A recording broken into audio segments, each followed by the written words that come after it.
little by little, I started buying like used gear. I start off with CD players, the tabletops, and then I had like a little small. I want to say it was a Gemini mixer, like a 2-channel Gemini mixer, and then pretty much start off just like that. And the reason I got into it is just because of the love of music. It really wasn't for the money. That just came on later on as I got older and I started doing more events, and then it kind of grew up to where I am now. Nice, man. Yeah, that's crazy. I had a Gemini mixer as well, man. When I first started, I think it was like this 4-channel. It was Oh used hell yeah! as well. I think I got it for like maybe like $89 or something like that. Yeah, all my stuff was used in the beginning. I was all used Same gear, thing, man. man. I had like these stereo speakers, the ones you use for like a home theater system. It Okay. wasn't even like DJ speakers. It was ones that, I didn't even have an amp, but I had to use a receiver for it, like Oh an wow. actual stereo. Yeah, and I used to use those to go to the bar and stuff like that. So all right. So speaking about that with the used gear, the stereo speakers, I'm pretty sure the sound was quite interesting. Tell me about the first gig that you used those stereo speakers. Like, how did it go?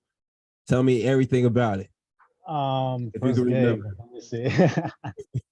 um, I was like 15, so it had to be around 2005. And actually, the bar I was DJing at, it was actually pretty small to begin with.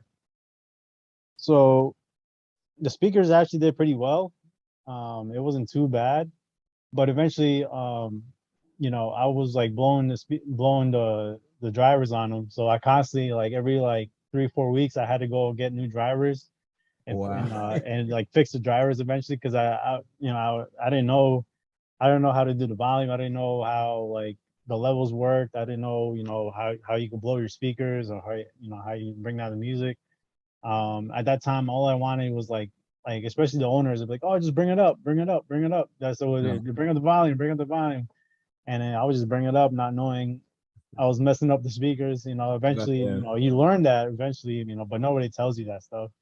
And of course, when you go to like the stores and stuff like that to get the drivers or speakers, they only tell you because they know if you're gonna blow it again, you're gonna come back and buy more. So you know what I'm saying? So it wasn't like they really didn't like taught me how to do it. I just eventually I got the hang of it. But it did pretty good. I want to say it did pretty good because it was a small bar. I want to say if it was like 30, 40 people in there, it probably looked like it was packed. So at that point, I wasn't too bad. If you're enjoying the content you're watching right now and you want to learn how to level up at all your events and create vibes, well, make sure you subscribe to the YouTube channel right now.